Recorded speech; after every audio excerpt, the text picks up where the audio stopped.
Hello and welcome, I'm Joshua Barnes and you're watching NewsX World. Let's first take a look at our top stories.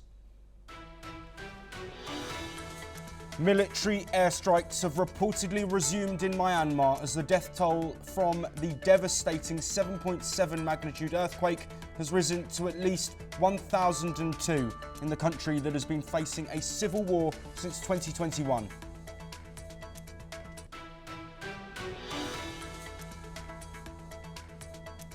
Meanwhile, leaders from across the world have come out in support for Myanmar, pledging funds, aid and rescue teams to the devastated country. US President Donald Trump has vowed to support the nation despite cutting US aid, while Russia, China, India, South Korea and New Zealand have sent support to Myanmar.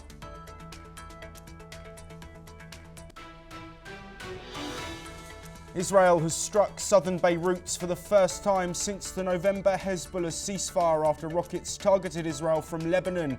Experts warn that the strikes risk escalating tensions in the region.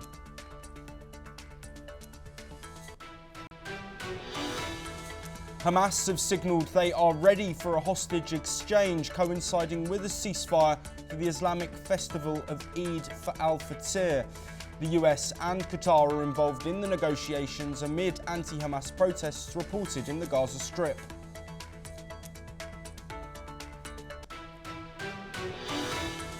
Ukrainian President Volodymyr Zelensky says a new US draft minerals deal is entirely different to the previous version, requiring further assessment by lawyers. Meanwhile, Russian strikes in Dnipro have killed at least 4 people and injured 19 others.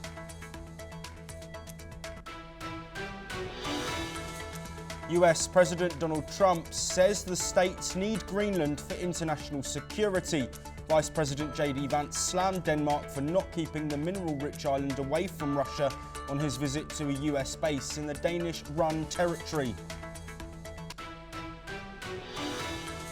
New Canadian Prime Minister Mark Carney says US President Donald Trump respected Canada's sovereignty in their first phone call since Carney was appointed. Trump said the call was extremely productive, though he signalled tariffs would still be going ahead.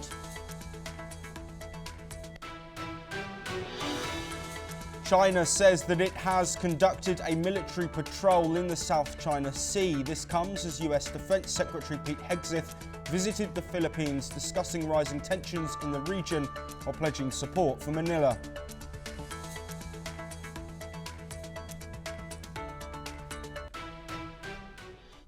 We start with the earthquake that has devastated Southeast Asia, and in response to the quake, international aid has poured in.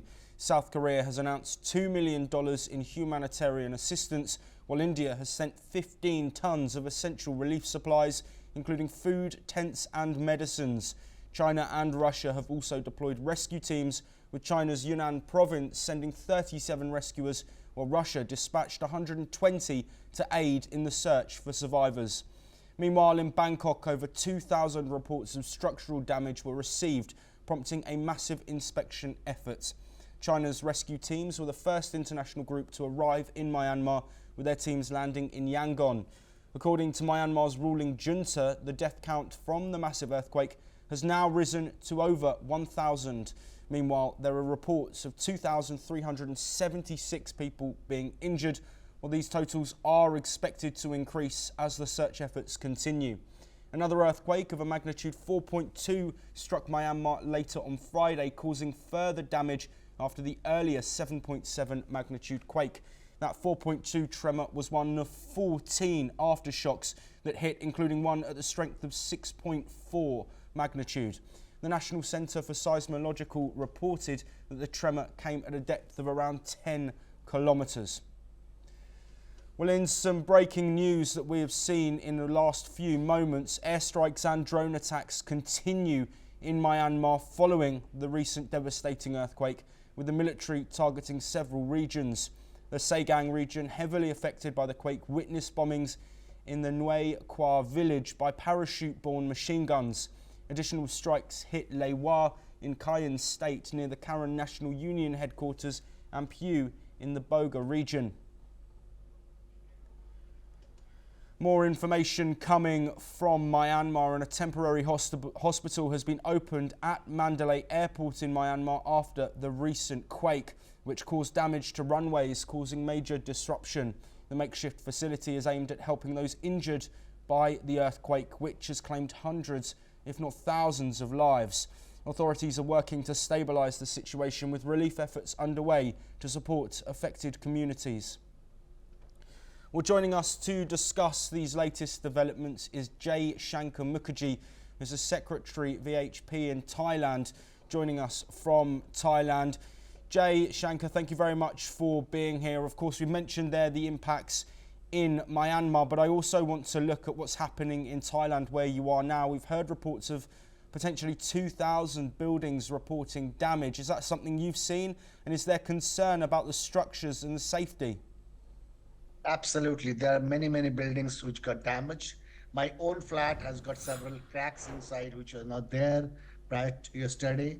And plenty of my friends, they couldn't stay at their own flats last evening, and they had to find a stay for their own, either at a friend's house or in a hotel or somewhere. Many people, I mean, I know at least more than 20 or 2 dozens of people and bedrooms, and the rooms got completely devastated. Inside the flat, though outside walls are absolutely fine and doesn't look or doesn't show any damage to the world, but inside those are plenty of cracks and the debris came down. So there are huge impact, we would say. Especially, I mean, I'm not very sure, but it seems the buildings near the riverside got damaged much more than the buildings in the city. However, my home particularly is not that closer to the river. It got damaged, multiple flats in our building. I stay personally at 21st floor. So if this has got damaged, I'm sure 23rd, 25th, those floors are also damaged equally. Yeah. Yes, absolutely. Of course, the earthquake not just impacting Thailand, also impacting on a dramatic scale Myanmar. In terms of what's going on there, have you heard any reports about the state on the ground? And if not, what do you think needs to be done with these rescue efforts internationally to make sure that the people of Myanmar are saved where possible? No, all the communities, especially communities in Thailand, should immediately take steps from Vishwa Hindu Parishad or any other similar kind of communities who work for the humanitarian grounds. We should collect funds, we should collect materials, the relief materials, and try to send it to Myanmar, because Myanmar is just across the border. We should not keep quiet at this time of crisis when our neighbors are badly hit about this tragic earthquake. We should be standing beside them as a friend, as a neighbor, and do whatever best we can do, not as an individual, as a community, as a country, and whatever is needed. Thailand government, Thailand, all associations in Thailand, irrespective of the religion and the caste, and they should come forward and support Myanmar in this tragic time. Absolutely, Jay. We're getting some more information in, looking at that support effort, the global support effort. The Association of Southeast Asian Nations has pledged to offer humanitarian support to Myanmar and Thailand following the devastating earthquake. The 10-member body, which includes both nations, acknowledged the urgent need for assistance, recognising the significant loss of life, injuries and widespread destruction that have been caused. ASEAN stated it will coordinate efforts to facilitate relief operations and ensure an effective response to the crisis. The other ASEAN members, including Indonesia, Malaysia, Singapore, Brunei, Laos, Vietnam, Cambodia and the Philippines, are all committed to providing aid and support during this difficult time. Well, moving on, and an international aid is of course pouring in to Myanmar as rescue operations continue following this devastating quake.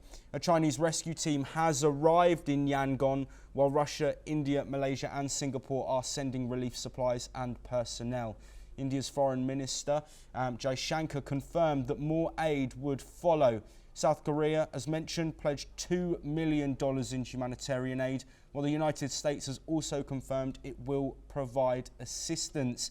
staying with China, and the Chinese government has pledged 100 million yuan in emergency aid to Myanmar following the earthquake.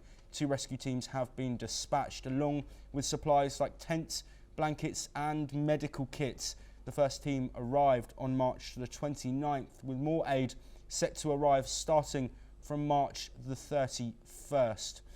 Well, the situation that we're looking at, of course, is bleak, and we are expecting that death count to rise. To give you an idea of the level of quake that we've seen, in comparison, a quake in 2023 that struck Turkey saw around 55,000 deaths. Of course, the current numbers coming out of Myanmar sit just above 1,000, but with many missing and many injured, we are expecting that count to rise. Jay Shankar Mukherjee, thank you very much for staying with us. Looking at these death tolls, of course, in Bangkok, in Thailand as well, there is a rescue operation going on.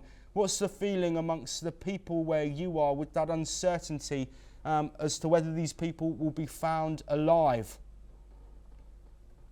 Of course, in Thailand, the rescue operation is going on. Thailand, the loss of lives are not that much. And I'm sure government is doing adequate. Government is trying their best to bring everybody to normalcy. All the trains and the airport is functioning as normal as it can. But many people couldn't return to their own homes because of the damages and all. Myanmar also, the entire world is standing next to Myanmar and sending and pouring in support to Myanmar. Myanmar needs it at this hour.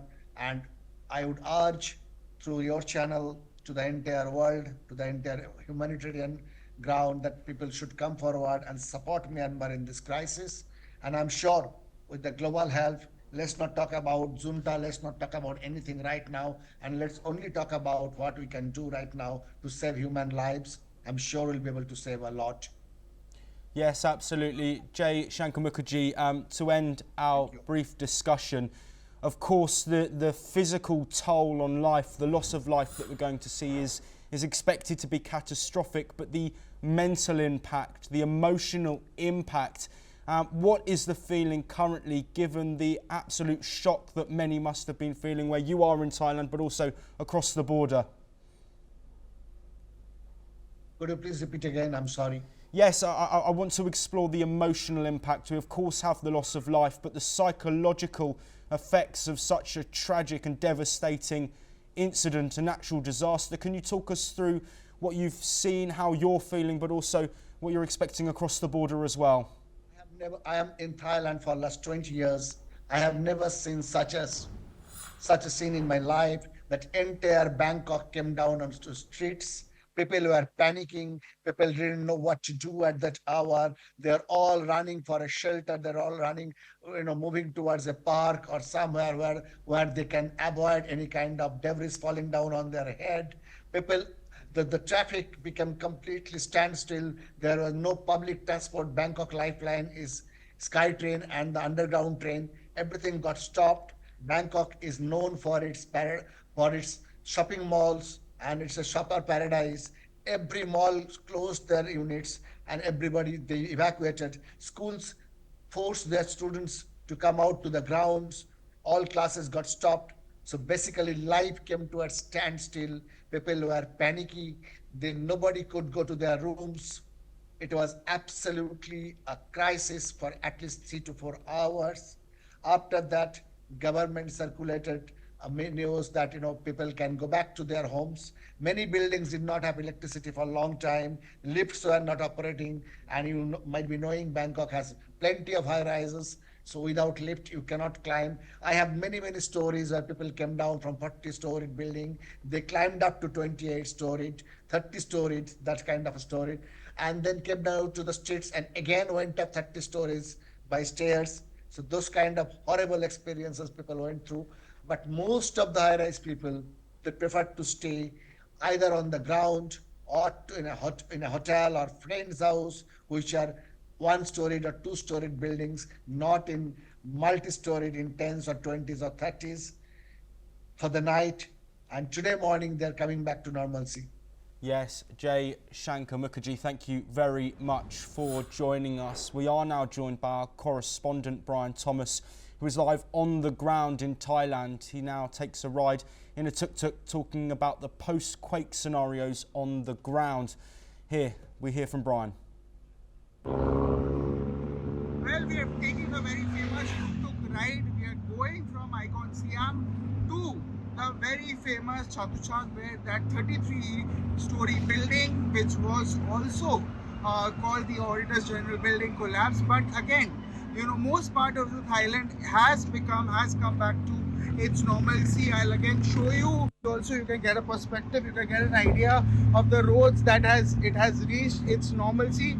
Even though yes, it looks like a bumpy ride because of the nature of tuk-tuk, but you can see that, you know, cars are working smoothly.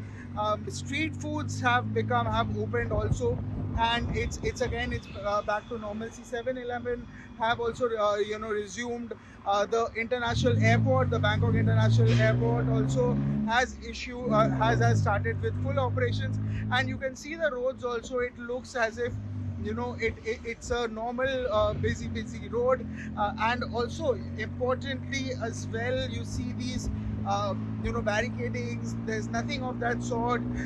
Traveling is smooth right now. Traveling is happening in a normal, seamless manner. So yes, things have become far better than it was.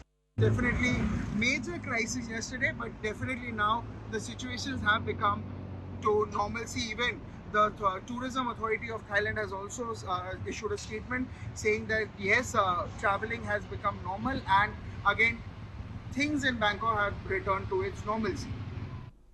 Well, in some further updates, Danish Foreign Minister Lars Rasmussen has called for increased collaboration on Arctic security following US Vice President J.D. Vance's visit to Greenland. During his trip, Vance visited Pituffik base, toured Danish naval vessels and engaged with the newly formed Greenlandic government and people in Nuuk. Rasmussen emphasised the importance of joint efforts to address security challenges in the region. In 1945, the United States had 17 bases and military installations in Greenland with thousands of soldiers. Today, only one American base is left, the one Vice President Vance visited a few hours ago, and something like 200 soldiers. We can do more, much more, within the framework we have today. Let us make use of that, and let us do it together. Moving on, and a mass Russian drone attack on Friday killed 4 people and injured at least 19 others in the southeastern Ukrainian city of Dnipro, sparking a large fire in a hotel and restaurant complex, as well as other buildings. Serhiy Lysak, the governor of Dnipro, reported on Telegram that a high-rise apartment building and nearly 10 private homes were set on fire. Firefighters have since brought the blaze under control in the hotel complex. The casualty toll is expected to rise, with 3 of the injured in a serious condition. Lysak confirmed that more than 20 drones were directed at the city, though most were downed by air defences. Videos and photos shared online show flames, smoke and severe damage to buildings, including shattered glass and debris scattered on the streets. Ukrainian President Volodymyr Zelensky pointed the finger at Russian President Vladimir Putin. This is what he said. Все, що він робить, відтягує будь-яку можливість, будь-який процес перемовин і відтягує будь-які можливості кроків до закінчення війни. Він не хоче закінчувати. Well, meanwhile, President Zelensky also said that a new US proposal granting access to Ukraine's critical minerals significantly differs from the earlier draft presented by Washington. Speaking at a press briefing in Kyiv, Zelensky said the new framework formally submitted to his office will be compared to earlier plans discussed with Deputy Prime Minister Yulia Svikodenko. During talks with US officials, he emphasised that the framework had changed and Ukraine would study it before moving forward with discussions. Zelensky also reiterated that Kyiv would not recognise previously approved US military aid as loans requiring repayment. clarifying that while they were grateful for the support, it is not a credit. This comes amid tensions with Washington following a rift with President Trump, which led to a halt in US military assistance and intelligence sharing. This is what the Ukrainian president said. Зовсім інший документ. Там багато всього, про що не йшлося. А також з'явились деякі речі, які, ну, скажімо так, раніше сторони відкидували вже. Так? І тому цей документ, я не хочу, ви знаєте, так, піднімати нову хвилю, тому що я дуже хочу, щоб ми отримали конкретну рецензію юристів на Well, joining us to discuss the latest developments in the ongoing Russia-Ukraine war and this latest announcement from Volodymyr Zelensky, we're joined by Dr. Sergei Dvoryanov, President of the IDC Russia and Director of the WHD International Board, who is joining us from Moscow. Dr. Dvoryanov, thank you very much for being here. The first thing I'd like to ask you is about the strikes that we've seen on Dnipro. Of course, strikes ongoing. Do you expect that to be the case for the foreseeable until a peace deal can be agreed? We can see that all action from the Russian side is our dedication to complete our historical mission, which is a support eastern part of Ukraine, which early belonged to Russia. Civilization is a Russian-speaking population. We didn't start this war. Everybody knows. We was cheated a lot of time by Western Alliance, Minsk Agreement. Even the Chancellor of Germany, a previous former Chancellor Angela Merkel, she confirmed that Minsk Agreement was just a process where Western Alliance tried to buy time, and then they start to prepare and push Ukraine to attack Russian population in the eastern part. That's why this is not a war which was which was initiated by Russia. It is a conflict which was initiated and well prepared by Western Alliance. But right now we can see that Mr. Vladimir Zelensky, first of all, he is not independent. Second, he is not predictable at all. He is losing the situation with the war, and he's losing situation even with his relationship with Donald Trump. Before, everybody knows that Joe Biden was his boss. He lose his boss, and right now he try his level best, like a beggar, to approach a Prime Minister of UK. But of course, the Prime Minister of UK, he has himself a lot of challenges and problems inside his own country, not only on financial. It's also problems with migration. Everybody knows, and that right now all Europe continent are under the big crisis. That's why we can see that the best way to bring peace to Ukraine is the way when we will select new responsible president of Ukrainian nation. It should be a real legal election, and Vladimir Zelensky, if he wants to be survived, he should legally deliver all this his power and prepare election. That is only one way, because how we can make any peace agreement without legitimacy, without this signature of the real elected president? That is the question right now. Dr. Dvoryanov, I want to interrupt you there, because the rhetoric that you're saying is also something that Vladimir Putin has repeated, and the US have of course dismissed that and said Ukraine have the jurisdiction to decide who rules their country, something that has been backed up by the UN and other nations as well. I do want to move on away from that narrative. We're looking here at a potential minerals deal, a potential deal that could be signed between Ukraine and the United States. In this, it would see, of course, vital minerals going to the US. Do you think this is a chance potentially for Ukraine to get the US back on side, considering Russia are also seemingly stalling over peace talks? We can see, first of all, that the new version of the agreement, which became known at the end of March, already applies to all Ukrainian natural resources, including coal, oil, and gas.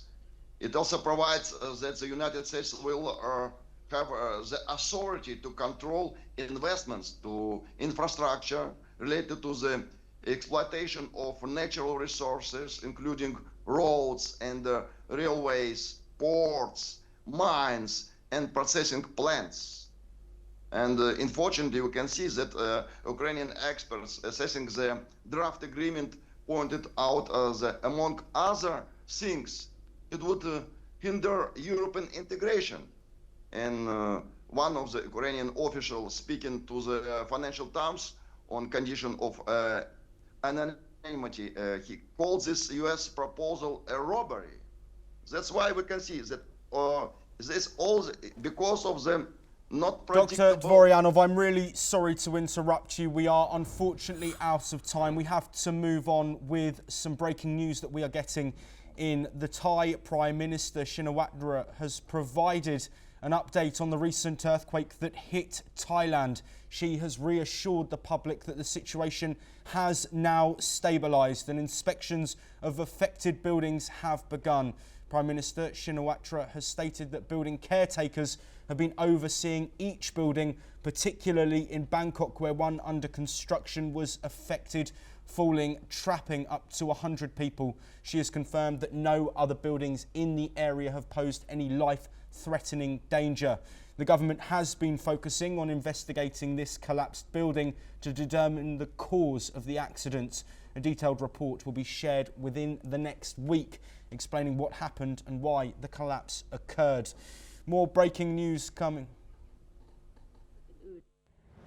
แล้วก็ขอย้ำอีกครั้งนะคะว่าเหตุการณ์แผ่นดินไหวที่ประเทศไทยตอนนี้นะคะได้สงบลงแล้วนะคะแล้วก็เดี๋ยวจะมีการตรวจในเรื่องของตึกต่างๆที่ตอนนี้ก็จะมีผู้ดูแลตึกของแต่ละตึกอยู่แล้วนะคะก็โดยเฉพาะกรุงเทพมหานครเมื่อวานที่มีในเรื่องของตัวตึกถล่มนะคะเพียง1ตึกที่เกิดขึ้นก็เป็นตึกที่กำลังก่อสร้างนะคะแล้วก็ตึกอื่นๆในกทมไม่มีผลกระทบที่เป็นอันตรายถึงชีวิตนะคะก็ Some more latest news as Thailand's Deputy Prime Minister Anutin Charnvirakul has confirmed that around 50 people are still missing following the collapse of the high-rise building in Bangkok.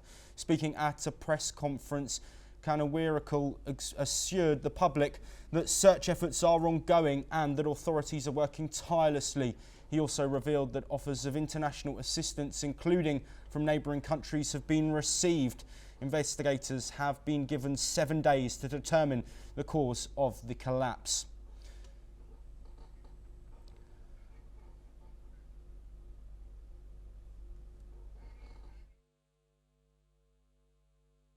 Well, we also continue to hear visuals from the efforts, the rescue efforts, medical experts. We're also seeing, of course, people working around the clock. That is the scene that we will see and continue to see across the coming days as both Thailand and mainly Myanmar continue in this recovery effort. Thailand's Deputy Prime Minister has confirmed that around 50 people are missing, as mentioned earlier. That could lead to devastating impacts for families across Bangkok. Families of the missing have gathered at the collapsed building site in Bangkok, registering their loved ones with police officials. Many are in tears as they await news. Authorities have updated the toll to 96 missing, 8 confirmed dead and 8 with injuries.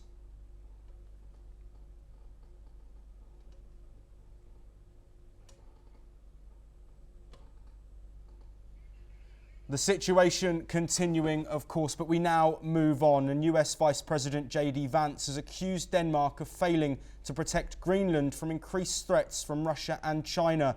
During a visit to a US military base in Greenland, Vance claimed that Denmark has underinvested in the security of the territory and its people. He suggested that the United States could provide better protection and security to Greenland, particularly in the face of aggressive actions from other nations. Vance added that the United States is ready to invest more resources into the region, including naval ships and military icebreakers. Let's listen into what he said. Our message to Denmark is very simple.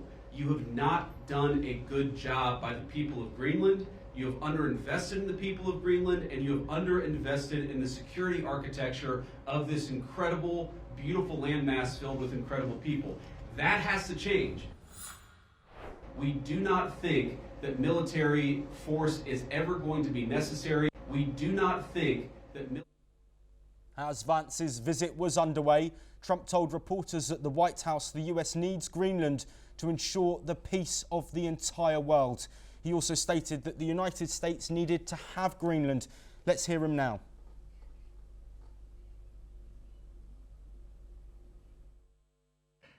We need Greenland, very importantly, for international security. We have to have Greenland. It's not a question of, do you think we can do without it? We can. If you look at Greenland right now, if you look at the waterways, you have Chinese and Russian ships all over the place.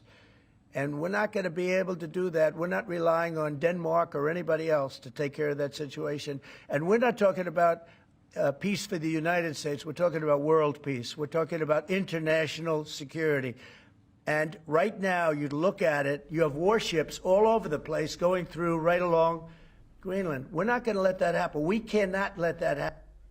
Meanwhile, speaking at a forum in Murmansk, Russian President Vladimir Putin has said that the US has serious historical interests in the Arctic and will continue pursuing them. He made it clear that Greenland is a matter for the US and Denmark, not Russia. Putin did not make any territorial claims, but surprised many by expressing no objections to Trump's plan for Greenland. This remark has raised questions about Moscow's support for Trump's plan. Experts believe Putin's comments signal a green light for the US to move forward. Let's listen to what Putin said. Словом, речь идет о серьезных планах с американской стороны в отношении Гренландии. Эти планы имеют давние, как я только что показал, исторические корни. И очевидно, что США будут и дальше на системной основе продвигать свои геостратегические, военно-политические и экономические интересы в Арктике. Israeli television have reported that mediators are seeing signs of willingness from senior Hamas members to release a small number of hostages. Analysts say this move could lead to a truce during the Ramadan holiday of Eid al-Fitr. However, it remains unclear what Hamas will demand in return for releasing the hostages. One of the hostages expected to be freed is American-Israeli IDF soldier Edan Alexander. The United States and Qatar are deeply involved in the negotiations. Khan's public broadcaster added that this potential deal is less about Eid al-Fitr and more about the protests against Hamas in Gaza over the recent days. Hamas is struggling to control these protests while Israel continues its military operations targeting terrorist operatives. Hamas had previously rejected a proposal from US Special Envoy Steve Witkoff to extend the initial ceasefire. Hamas insists on following the terms of a deal signed in January, which is supposed to enter its second phase. This phase involves the release of all remaining hostages in exchange for a full Israeli withdrawal from Gaza and the end of the war. Israeli Prime Minister Benjamin Netanyahu has rejected any ceasefire until Hamas's military and governing capabilities are dismantled.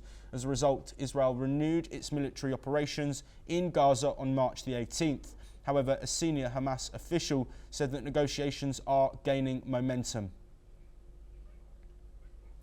Moving on, and Dr. Peter Marks, the head of the FDA's Centre for Biologics and Evaluation and Research, resigned after being given the choice to either step down or be fired. His resignation will be effective from April the 5th, coming after a disagreement with US Health and Human Services Secretary Robert F. Kennedy Jr. Criticised Marks for failing to support the restoration of scientific integrity and transparency. In his resignation letter, Marks accused Kennedy of spreading misinformation.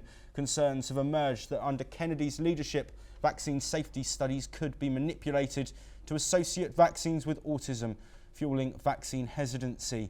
Public health experts, including Dr. Ashish Jha, warned that Marks's exit weakens the FDA's role in ensuring public health protection. That is all we have time for, but we'll continue to bring you more of the latest international news very soon.